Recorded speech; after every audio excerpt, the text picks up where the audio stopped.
I'm going to give you a breakdown of the Week 12 NFL matchup between the Green Bay Packers and the San Francisco 49ers, and we're starting right now. What is going on? My name is Alpha Omega. Welcome to another video. Before I get into the betting guide for this Week 12 NFL matchup, you got to make sure and head over to my website and sign up for a sports pick package. In Week 11, and sign up for a sports pick. Excellent NFL Sunday, going 2-1 with my max unit plays, what I call my wise guy plays, with a no sweat winner on the Falcons, and then a ridiculously sweaty winner on the Cardinals plus 10.5, which I mentioned because the Cardinals lost by 10 when the 49ers returned a fumble for a touchdown as time expired. I thought for sure that touchdown wouldn't hold up on replay, but I doubt the NFL even looked at it. Now, I don't want to spend too much time on this, but I'm going to go a little off script and rant on a couple things. So if you're not interested in hearing what I have to say, just skip ahead a couple minutes in the video. But that final play in the Cardinal 49er game exemplifies why shopping for the best line is so crucial if you want to be a winning bettor. As I said, I personally had a big position on that game, along with the plus 10.5 being one of my wise guy plays. And even at 5 a.m. on game day, you could find 10.5s all over Vegas and offshore. But by kickoff, the line had been bet down to 10, and I even saw some 9.5s, so half points do make a difference in this game. If you follow any sports betting personalities, you often hear, you have to bet the number, not the team. And that is absolutely true, and is one of the factors that separates long-term winners from losers in the sports betting game. By the way, no ego involved for me here, but I would place a big bet that a great deal of those sports betting personalities don't actually originate their own numbers and are just regurgitating talking points like bet the number, not the team, just so they sound intelligent and sharp. I mention this because frankly it annoys me, but also because as a sports bettor you need to be discerning in who you listen to and also who you decide to buy plays from. Prior to becoming involved in the sports betting world, I was in academia. I was working on my PhD and I actually dropped out to pursue sports betting full-time. And you might be surprised to hear that the competition in the academic world is insane and was kind of a culture shock for me when I first got started. Now, I've seen all kinds of questionable and downright unethical behavior in the academic world, but I have never seen anything like the scams that take place in the sports betting world. It's ridiculous. At some point, I might do a video on that, but most everyone already knows that there are scammers, and a lot of those people know because they've been scammed themselves. Now, my underlying point here is you need to be careful who you follow. Even if you don't ever buy a package from me, I don't want to see you get scammed out of money by people who talk the talk but don't walk the walk. All right, rant over. Going back to my NFL Sunday, along with going 2-1 with my wise guy plays, I also went 2-1 with my standard unit plays, with winners on the Saints Bucks over and a winner on the Ravens, a game that I went over in last week's video. I'm going to put a link in the video right up here, so you got to make sure and check that out because there is still a lot of useful information that can help you moving forward. Now, my goal in telling you about mine and my clients' winners is not to brag, but when you sign up with an actual professional bettor that makes his living from sports wagers, you can change your sports betting from being a long-term loser to a long-term winner. This week, I will again have at least 2 wise guy plays in action on NFL Sunday. So if you're a sports bettor and you want to get my plays for Week 12 and start winning money betting on sports, all you need to do is head over to my website and sign up for a wise guy play package. Now, this is the busiest time of year for professional bettors like myself, as the NFL, college football, the NBA, and college basketball are all in action at the same time, which means a lot of all in action at the same time. And I'm going to do my best to get more videos out to you in the coming months. Now, if you've been coming around to my channel for a while, you also know that this channel is closing in on 100 subscribers, kind of a big deal to me. And I'll make sure and do something special for everyone who is already subscribed and everyone who does subscribe. So make sure and click the links in the description and DM me on social media or send me an email with a screenshot showing that you've subscribed. Also, if this is your first time here and you want to learn how to bet on sports like a pro and gain an edge over the sports books, start now by subscribing to my YouTube channel and make sure to click the bell so you get notified every time I release a new video.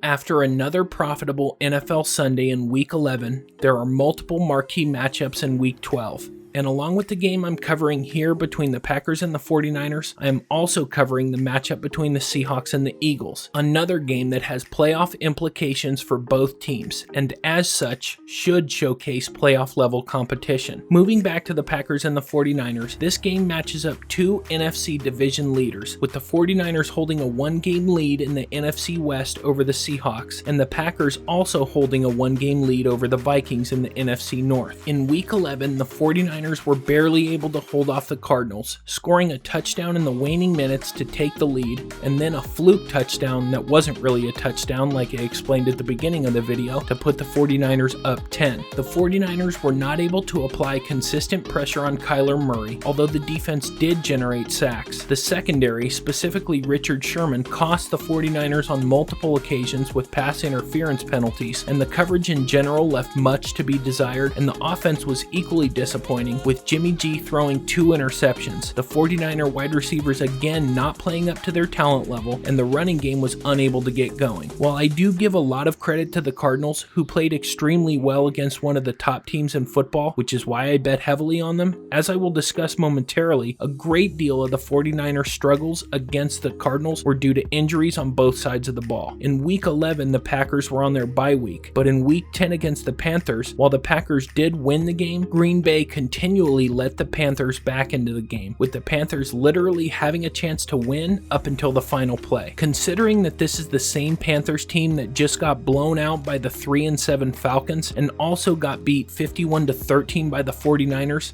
the Packers have issues, particularly on the defensive side of the ball. However, the Packers do have Aaron Rodgers, who is having his best season in years under first-year head coach Matt LaFleur. The 49er injuries and the Packer offense is reflected in the Vegas marketplace. The Alpha Omega Vegas consensus line had the 49ers opening favored by 4 points, but that line has been bet down to the current number of 49ers -3. The total has moved in the opposite direction, being bet up from the opener of 44 to the current number of 47.5. Implied odds mean based on the current moneyline odds, what is the projected implied probability of victory? Basically, it's the chances of victory expressed as a percentage. In this case, Vegas is saying the 49ers have a 63% probability of winning the game outright, with the Packers having a 40% chance of pulling off the upset. Using my base power rankings, I have the 49ers favored by 5 points with a total of 47. But remember, my base power rankings are only a starting point for your handicap and are not the final numbers I use to make my bets.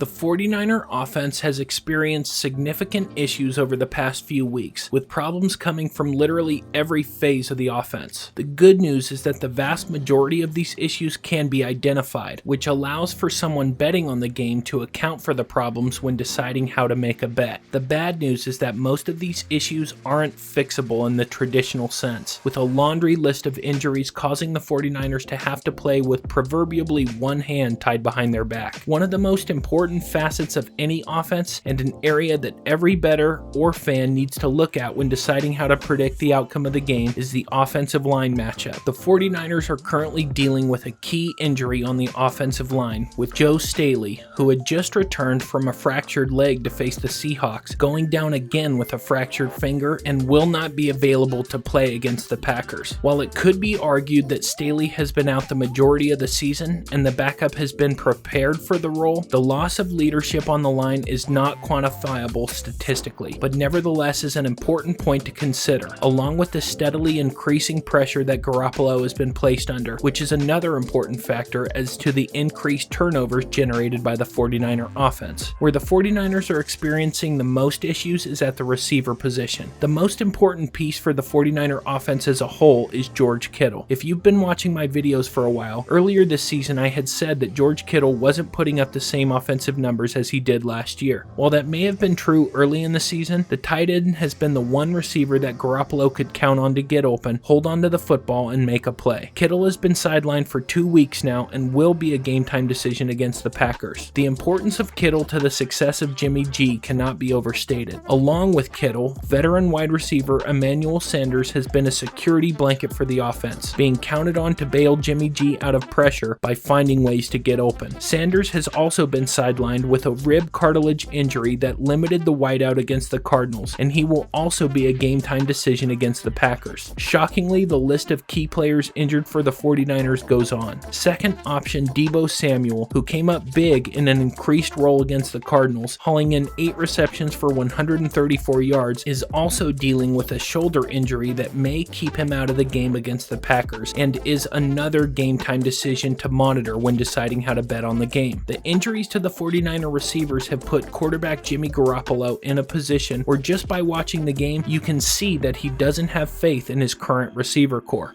Along with the injuries, the wide receivers have also had difficulty catching the football, putting Garoppolo in the difficult position of having to throw the ball to receivers who have not shown an ability to consistently hold onto the football. Regardless of who Garoppolo is throwing to, if the receivers can't get separation and catch the ball, the quarterback is going to be forced into a position where turnovers can happen. Finally, rounding out the lengthy injury report, starting running back Matt Breida is dealing with a nagging ankle injury that has in part slowed down the 49er running game to the point where the passing game is unable to open up the field in the same way as prior to Breida's injury. Hopefully you can see the perfect storm that has been created due to the injuries the 49ers have suffered that makes it difficult for the 49ers to continue to produce victories. The keys for the 49er offense will be protecting Jimmy G, which will allow the quarterback time to make good decisions, the wide receivers finding separation and holding onto the football, which will help the quarterback make good throws, and the 49er running game finding holes in the Packer defense, which will force the Packers to honor the run and will open up the passing game. If the 49er offense accomplishes their team goals, San Francisco will cover the spread and win the game.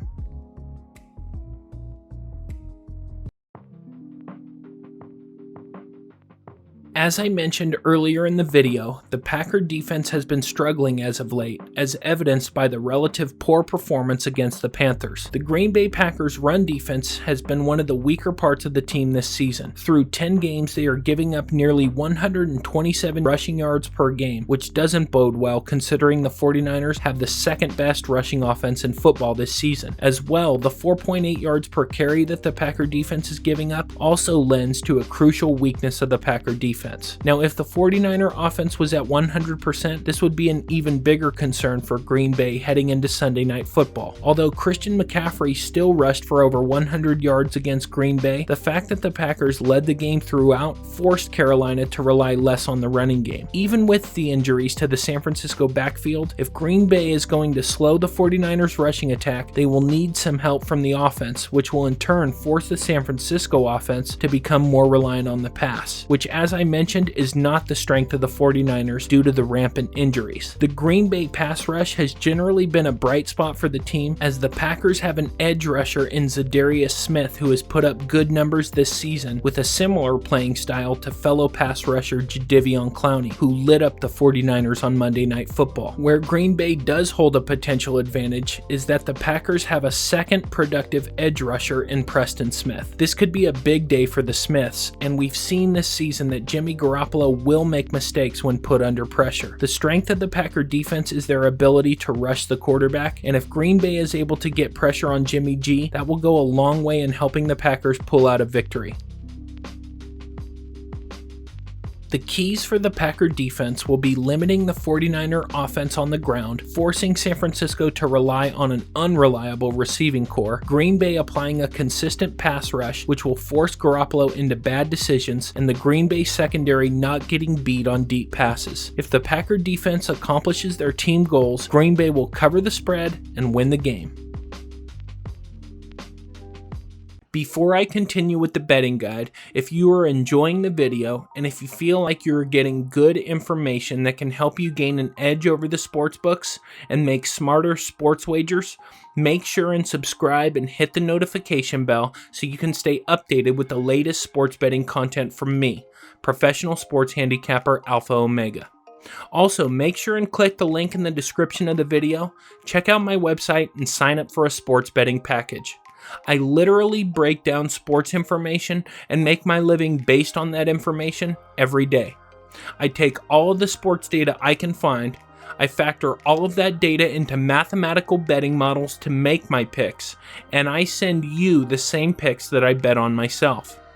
I have packages for every level of sports bettor, from a beginner who is just coming into the sports betting world to the expert bettor who just needs that extra edge to take them to the next level.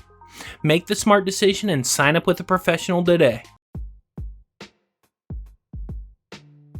The San Francisco defense has been the second best defensive unit in the NFL, second only to the Patriots, who again showed how stifling they can be, holding the Eagles to only 10 points. The 49ers lead the NFL in yards allowed per game and rank second in points allowed. The pass rush continues to get to the quarterback even as injuries mount up in the linebacking core, which gives the secondary the opportunity to force turnovers. However, considering that San Francisco is going up against Aaron Rodgers, a quarterback known for not forcing passes and being content with throwing the ball out of bounds or tucking and running himself, the 49ers will have to find ways to disguise their pass rush if they want to create turnovers. While the 49ers have remained relatively healthy at the defensive line position, the loss of Dee Ford to a hamstring injury is yet another injury that continues to pile up for San Francisco. Thankfully, the 49ers do have depth at the position, and this injury will increase the snaps played by others rather than affecting the defense as a whole. The 49ers continue to possess the most dominant line in the NFL and the overall strength and catalyst of the 49er defense. San Francisco is led by presumptive Defensive Rookie of the Year Nick Bosa, who continues to manhandle opposing defensive units. And even when he's not putting up the stats himself, staying relatively quiet against Arizona, Bosa opens up others for huge games because the amount of attention Bosa requires. The pass rush generated by the 49ers is one area of extreme excellence that has put the 49ers in position to win their division. Although one area where the 49ers struggle is against the run, an area where the 49ers are giving up 4.7 yards per carry, a mere 0.1 yards better than the Packer defense. Digging slightly deeper, since week 4 the 49ers rank 30th in run defense, which could spell big trouble against Packer running back Aaron Jones. Another positive for the 49er defense has been the play of the secondary, which until the last 2 weeks against the Seahawks and the Cardinals have shut down opposing offenses through the air. Again, the 49er secondary depends on the defensive line to generate pressure in order to force incompletions and turnovers. This is where I expect the battle to be fought and the main reason why the 49ers are favored in this game. The keys for the 49er defense will be putting pressure on Aaron Rodgers and forcing the quarterback to check down, throw the ball out of bounds, or tuck it and run, the 49er linebackers stepping up and not allowing mid-range passes and yards after catch, and the 49er secondary taking advantage of hurried passes to force incompletions and potentially turnovers. If the 49er defense accomplishes their team goals, San Francisco will cover the spread and win the game.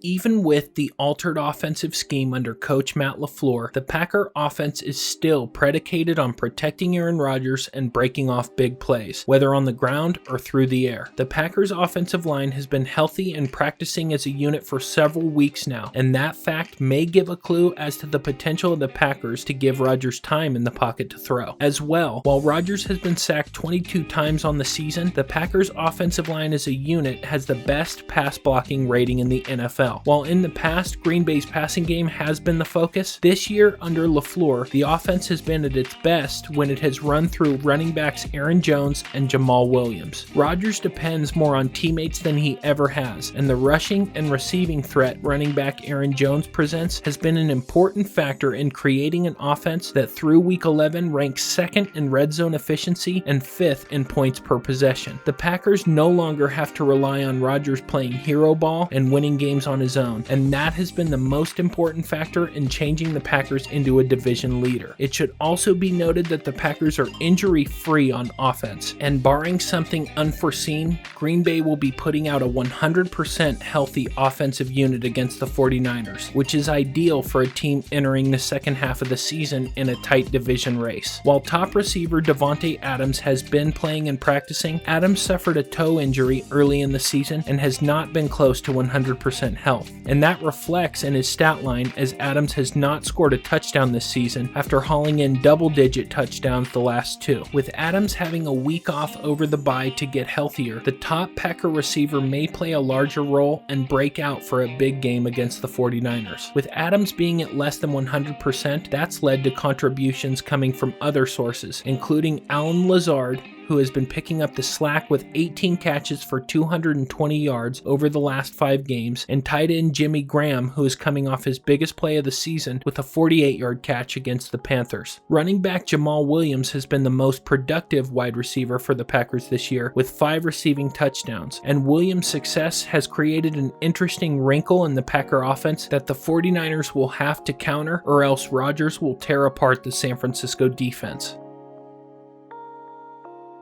The keys for the Packer offense will be Green Bay continuing to play next man up with a variety of wide receivers hauling in passes and getting yards after catch, running back Aaron Jones taking advantage of a weak 49er run defense and gaining consistent yardage, and the offensive line remaining consistent and winning plays at the line of scrimmage, which will provide Aaron Rodgers with adequate time in the pocket to throw. If the Packer offense accomplishes their team goals, Green Bay will cover the spread and win the game.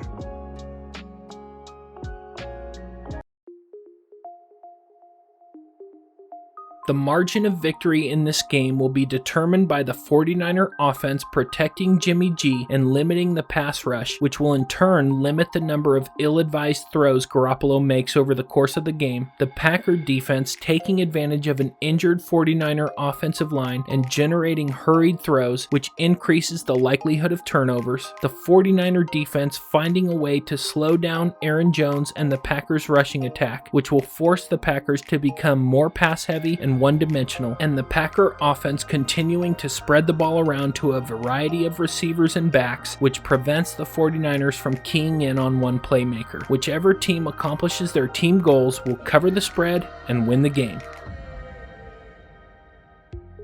Okay guys, that's the video. Let me know what you think. If you feel like you're gaining information that will help you in your sports betting, or if you have questions, make sure and let me know in the comments. And remember, this channel is closing in on 100 subscribers, and everyone who has already subscribed and everyone who does subscribe, make sure and click the links in the description and DM me on social media, or send me an email with a screenshot showing that you've subscribed. And when the channel hits 100 subscribers, I'm going to make sure and do something special for all of you.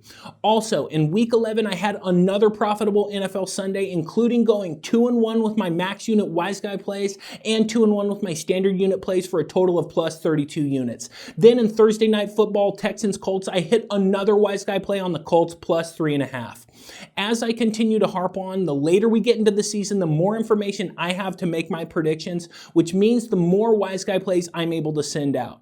In week 12, I will again be sending out at least 2 wise guy plays to clients. So if you want to find out what picks I'm betting on and what my wise guy plays are for week 12, make sure and head over to my website and sign up for one of my sports packages. And remember, I have sports packages for every type of sports bettor. Whether you're an everyday bettor who wants that extra edge to help you cash more winners, or you're just getting into sports betting and you want to find out how to make money betting on sports, make sure to click the link in the description of the video, head over to my website and sign up for a package now. And if you want to stay updated with all the latest sports betting guides across all major sports, start now by hitting the round subscribe icon so you don't miss anything. Thank you all so much for watching. I'll see you next time.